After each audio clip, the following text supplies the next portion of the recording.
Salamatlı, kutmandı günüңүздөр менен. Men bir okuya aytıp berүүnü çeştim sizlerge. Bul başıman ötkөрgөн okuya. Murdagı жылы 2023-жылы Иорданияга барып калдык, Амман шаарына. Ал жерде динарлар жүрөт экен да. Анан динар доллардан кымбат экен. Bir günü Мертвый морени көрүп келейин деп сүйлөшүп калдым. Жанымда кыргыз балдар переводчик кылып атат. Анан 70 динар dedi. Анан сүйлөшүп Аллах үчүн тури селем десем анан 40 динарга түшүрдү. Кетип атабыз, bir 300 километрче бар экен, 300 километрден нары. Анан кетип атып ойлонуп, көп нерсени ойлонуп кетип атып, анан Муса пайгамбардын Аллах менен сүйлөшкөн жерлери ошо Мертвый мореге жетпей, мурун ал жерди Лут кому деп койгон. Ошолорду эстеп анан кийин переводчик аркылуу айттырдым. Мен ошо Муса пайгамбардын дедим, Аллах менен сүйлөшкөн жерин кичине көрсөм болобу? Мен өзү тарашчымын дедим, мындай жерлерди мен билишим керек деп сурансам, машалла, машалла деп таксиден түшүп кучакташып, ушу 25 уже Мертвый море көрүнө баштады эле, 20-25 километр жеткенде анан колуман жетелеп алып бир адыргап чыкты. 10-15 мүнөт жүрдүк. Жанымда Закирия деген жаллабаттык бала бар эле. Окуганына 12 жыл болгон. Ошол жерде университетте, диний медреседе окуйт. Анан мына деди, мына жерде деди Муса пайгамбар отурган деди. Могу жерде деди Аллах менен сүйлөшкөн жери деди. Эми сен өзүң болгун деп кете берди. Бул 2023-жылкы окуя. Күн ысык, эртең менен саат 6:30-7, саат 4-тө жөнөгөнбүз. Анан мен өзүмчө ойлондум да эми, мен бир Нокенде жүргөн бир жөнөкөй эле тренер болсом дедим. Жөнөкөй эле. Мен өмүрүмдө бул жака келем деген 3 уктасам дагы түшүмө кирбеген окуя эле. Ойлонуп айттым, Кудай сен керемет экенсиң дедим. Сен каалаган өзүңү жакшы көргөн адамыңы адам ойлобогондой схемаларды чийип ошол жерге апарып коерүн ишендим. Мен биринчи жолу көзүмө жаш алып Аллахка ыраазы болдум. Ошондочу сен керемет адам экенсиң дедим.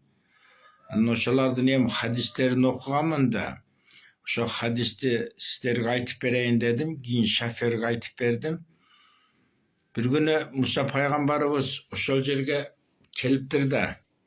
Келип, колуна жыгач кармап алып, келип, "Не болду, пайгамбарым?" десе, "Карыдым" дептир.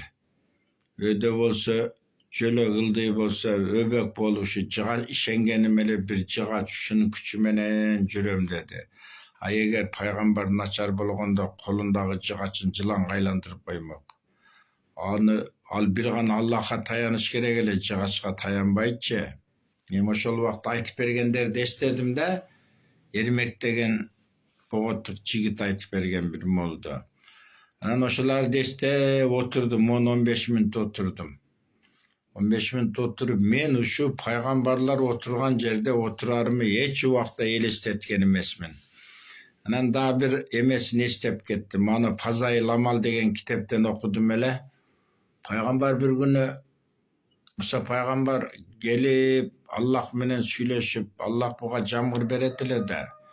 Сүйлөшүп отуруп анан эми дептир Musa пайгамбарым мындан ары дүйнөдө экисе этият болуп жашагын дептир.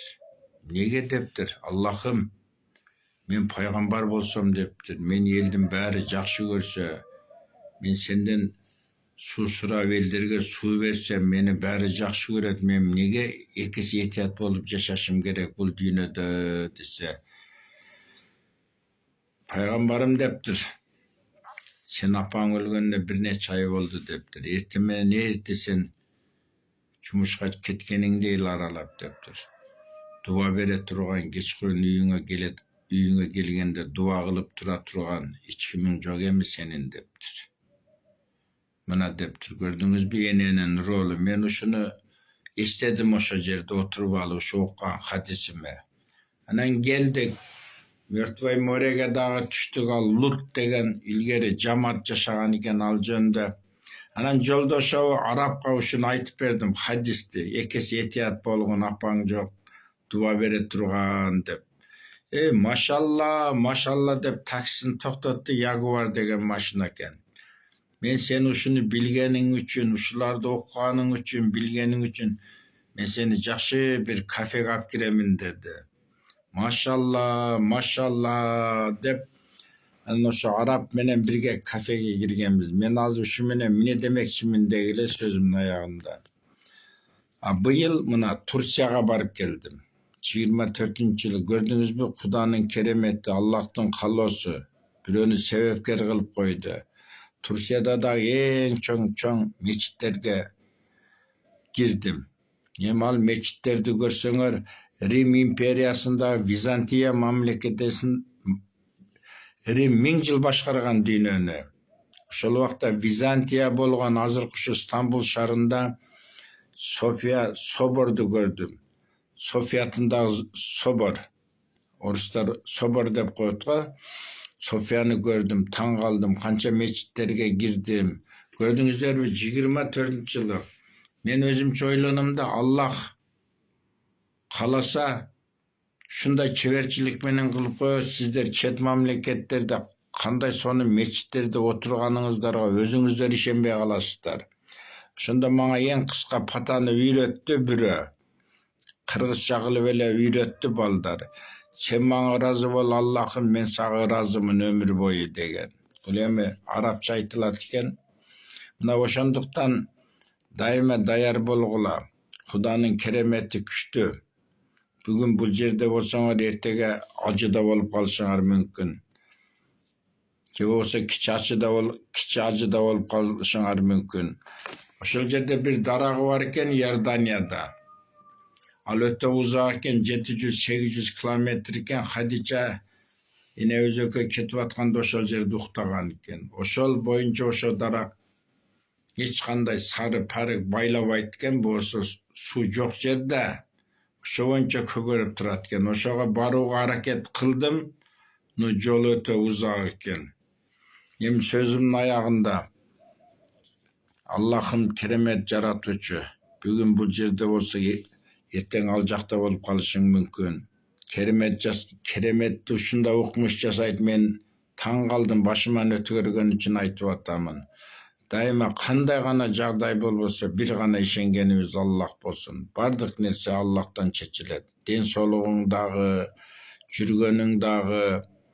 Азыр мен сиздер менен сүйлөшүп атамынбы, силер мени угуп атасыңар. Мени угуп аткан 20 адамдын 5тасы бүрсү күнү кичи ажыда болуп калышы мүмкүн. Ишенгил Аллахтын кереметине. Саламатта калыңыздар.